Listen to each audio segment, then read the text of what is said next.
ते उज्ज्वल निकम सध्या आपल्या सोबत आहेत, जे विशेष सरकारी वकील म्हणून या संपूर्ण प्रकरणाचं कामकाज सुद्धा पाहत आहेत। उज्ज्वल सर, एक मोठी बातमी समोर आली आहे। अक्षयचा मृत्यू झालाय। काय घडलं थोडक्यात सांगते। पहिल्यांदा अक्षयनं पोलिसांची रिव्हॉल्वर हिसकावून पोलिसांवरती गोळीबार केला। आत्मसंरक्षणासाठी पोलिसांनी गोळ्या झाडल्या, ज्यात अक्षयचा मृत्यू झालाय। उज्ज्वल सर, अर्थात हे प्रकरण गंभीर असल्यामुळे आणि पोलीस कस्टडीत असतानाच त्याला म्हणजे पोलीस नेत असतानाच त्याने पोलिसांचं रिव्हॉल्वर खेचण्याचा प्रयत्न केला आणि त्याच्यातून तो गोळीबार झाला आणि मग स्वतः आत्महत्या केली, असं सकृतदर्शनी बातम्यांवरून स्पष्ट होतंय। अर्थात याची मला कसा प्रकार घडला याची प्रत्यक्ष कल्पना नाही, परंतु अक्षय शिंदेच्या विरुद्ध 2 एकूण आरोपपत्र SITने दाखल केले होते आणि या दोन्ही खटल्यामध्ये सरकारी वकील म्हणून माझी नियुक्ती सरकारने केली होती।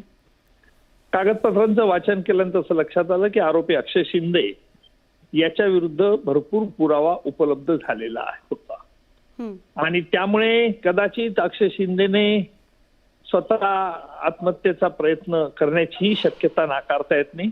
अर्थात या बाबतीत न्यायालयीन चौकशी झाल्यानंतर सत्य काय हे बाहेर येईल, परंतु तोपर्यंत मी एवढंच म्हणेल की न्यायालयामध्ये ज्या 2 लहान बालिका होत्या त्यांनी देखील त्यांना ओळख परेडमध्ये ओळखलं होतं आणि त्याच्या विरुद्ध तसा हा प्रत्यक्ष पुरावा हा देखील उपलब्ध झालेला होता।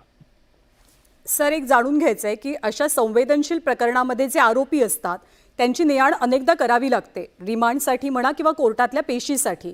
काय काळजी घेणं खरं तर खूप गरजेचं असतं पोलिसांकडनं, व्यवस्थेकडनं?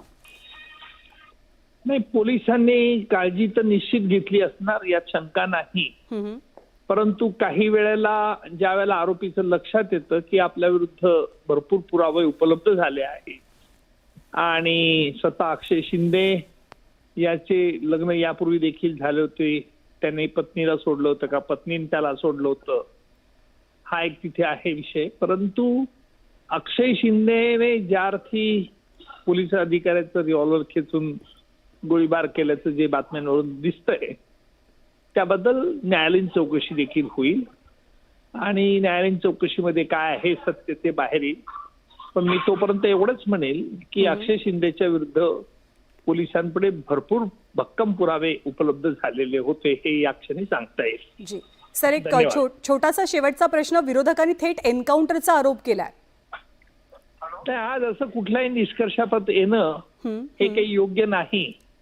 हे एन्काउंटर आहे की त्याने पोलिसांवरती हल्ला केला का पोलिसांनी सशस्त्र गोळीबार केला का त्याने आत्महत्या केलं, याबद्दल न्यायालयीन चौकशी झाल्यानंतरच निष्कर्ष काढता येईल। तोपर्यंत असं निष्कर्ष काढणं हे चुकीचं ठरेल।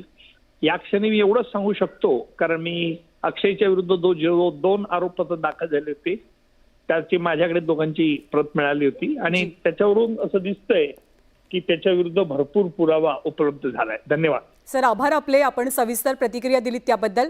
तर अक्षय शिंदेचा एन्काउंटर पोलिसांनी केला असा थेट आरोप करताना